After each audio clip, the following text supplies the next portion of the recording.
guys, it's Haley, owner of Haley Bug Art Studio. Today I'm going to show you guys how I did this beautiful snow globe. It is gorgeous, super simple, super easy to do. Most things that I use in this are from that PDB resin art collection that I posted last week. So let's go.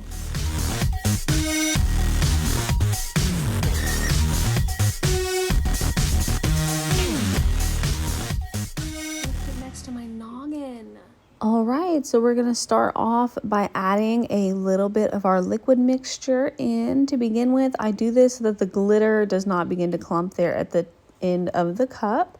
So my liquid mixture is 50-50 vegetable glycerin, food grade, and distilled water. So after I do that, I will put a piece of tape. So I use some wide tape and I fold the end down so that it's not sticky, and then I leave the edge sticky so that I can wrap it around the cup and the glitter won't stick to that tape, but it will also stop it from making a huge mess and dumping everywhere when you're trying to get it in that little bitty hole. These tumblers are from Mother Tumbler. They are the glass snow globes, the can style with the bamboo lid. They have a pre-done hole, which makes things a breeze because you don't have to worry about putting the hole in there or anything. So we're using Caspian from PDB because duh. This came in the Resin Art Collection Volume 6 that just recently came out. If you missed it, I am so sorry. Be on the lookout for the next round because you don't want to miss it. Like, there is so much in these boxes. It is so worth it. And so we're putting as much glitter as you want in there. You can do a whole lot. You can do a little bit if you want more movement, you know, more water or separation. Then you could just do a little bit of glitter. I usually put a lot. I did put a little bit less with this one just because I'm also going to go in with some clay pieces. And I want those to be visible. And I don't want them to really be hidden by a lot of the glitter in there. So once I'm done getting all this in there, it is a bit of a struggle sometimes to get it all in there. Tapping the side of the glass actually helps a lot. If you tap it, it helps kind of just get the things to fall in there on their own. I always forget to tap and I'll find myself trying to shove it in there like I'm doing now. And then I'll remember like, oh, tap the side of the glass, dork. Trying to come up with a semi-nice word to call myself. And then you'll see me remember like, oh, let me tap. Tap, tap, tap.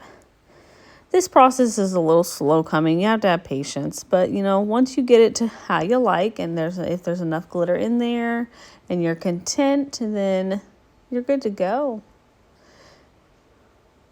This glitter is so pretty because it's like, it's a teal color, but it's also still kind of translucent. So it just, I don't know, it really captures mermaid. It captures exactly what it was supposed to capture for sure. There was another thing of chunky glitter that came in this resin art box that I wish I would have thought to add to this snow globe because it really would have added another touch. So there was one container in this art box that was I think it was mermaid scales, and I could be so wrong on that name right now, but off the top of my head, I'm pretty sure it was mermaid scales, and there were these opalescent, big, chunky glitters. I should have put them in there, but I didn't. I didn't think to do it. I wish I would have. There was so much stuff that came in this kit. There was mica powders, molds. I did an unboxing prior to this video. So last week's video was a very raw, unedited, just uploaded video of me unboxing the resin art collection. And yeah, you can go check that out and then you can see everything that was in the box. Some stuff, when I filmed that video, there were some things that I didn't really know what they were yet. So the video is kind of like, it's a little odd because there are some things that I'm like, oh, this is cool. I'm going to have to check and see what this is because I don't know. But, you know, that's the funnest part about this resin art collection, though, is that you may get things that you have never used before, or that you have no clue what they are, and then you get to learn what they are and how to use them, and you could possibly find a new skill. Maybe you're going to find something that you discover that you absolutely love doing that you never would have tried before. And it's just so cool. I love that it really just opens your mind. It helps you expand your creative ability. I mean, it's just a whole beautiful thing. I absolutely love it.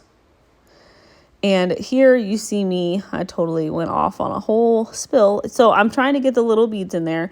They were a little bit hard to get my clay pieces and stuff in there because there was a little set of like sprinkles. There were some clay shells, some glitter shapes that were like mermaids and seashells and things like that, and little beads. Those were a little bit of a struggle to get into the little hole. But we got there. It just took me a little while. Some of them fell through fine on their own. Some of them I had to assist. So then I got my resin. I grabbed my weeding tool for vinyl and was like, let's try this. And that actually like worked. Look, boop, I just popped it right on in there. So I did that because that just really just like so much easier than trying to get them in there with my fingers. And so then we got them all in there. And so we're going to do a little shake. Because remember, we put a little bit of that liquid mixture in there earlier. So we're going to shake that all around, make sure nothing is clumped up and that there ain't anything that's going to be just stuck in place when we're done here. And we're going to top it off. So we're just going to put it all the way to the top. Just keep going until it's full. Some people are super picky about leaving an air bubble. I am not. Almost every snow globe I have ever made, I have left an air bubble. It is not going to hurt anybody. And from what I've heard, I don't know this to be factual, but from what I have seen from other creators, if you don't leave an air bubble in these glass ones, they may explode. So apparently I've been doing something right all along by leaving a bubble. You know, because I've never heard of any of mine exploding. I've never seen any of mine exploding. I have quite a few that I have kept, even that I have left outside in the humid, hot heat. But here it is, beautiful. I absolutely love how this is turning out with the shapes, and this teal color is just gorgeous. Oh, I love this so much. This is so freaking pretty. So then I'm going to spray with some 91% alcohol, make sure everything is super clean. If you don't clean this really well, nothing will stick because vegetable glycerin is super oily. So you have to clean this very well. You have to dry it as well as you can with 91% alcohol so that you can get whatever you're using to clog the hole to stick there. So what I do to stop my hole is I cut a little piece of a glue stick and then I light the end to melt it, and I shove it down in there like a little cork. So I'll heat it up here. This is probably not the safest way because you could very easily burn yourself. So don't try that at home. And we're just going to shove that down in there once we've melted it up. And then once that's all shoved down in there and you get it flat, then I just put a coat of UV resin. I thought I filmed that portion, but I guess I did not. So you'll put a little bit of UV resin just to completely seal the bottom there. Now I am going with a UV DTF wrap. Oh, I hope I'm not saying that wrong. I'm going to put the little card here on where it's from. It's from Dark and Divine. This came in the resin art collection as well. The cool thing about these is that you do not have to epoxy them. They do not come off. The colors do not fade from washing. This is the coolest thing. It's very new to the scene right now. This is honestly my very first time using one. So this is another example of things that come in that resin art collection that you may have never used before. This is my first time using them. And so I'm applying it essentially the same way you would if you were doing a vinyl wrap. I just fold back the backing, make sure it's lined up. I get my squeegee tool and we work it on the tumbler. Now you will see I made one mistake. So when they tell you that these are permanent and that you don't need epoxy because they ain't going nowhere, they are not lying, because boop, you see that right there? Look what happened. It started to stick before it was flat, and so I went to lift it to readjust it. No, it wasn't going anywhere. The only part that come up was the part that was not stuck to the cup. So this very well may end up being a personal cup, or I will see what I can do to fix that otherwise, because I messed that starfish up. Poor little starfish. I wish it was like a real starfish and that it could just grow its arm back. But it's not. So here we are. So we're just going to stop here. I'm going to trim away that backing so that we can keep this from sticking, because we got to lift the backing from the other side. Look how awesome that is. How smooth. The image just stays behind. Oh, until I'm clumsy and I'm like dropping stuff. The image just stays behind. This is so cool. I'm definitely going to have to look into ordering more of these because I'm amazed. And do you know how much easier snow globes will be for me if I have these decals that don't require me to epoxy?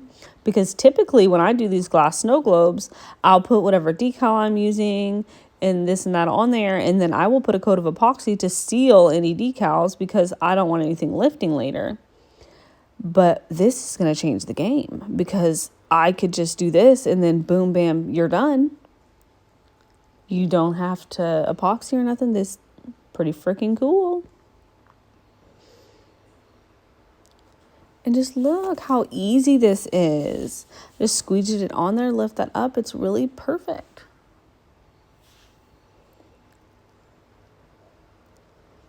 So exciting.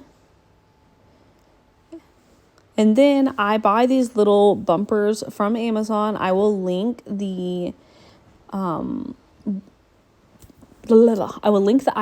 in my description below. Geez, I can't find my words.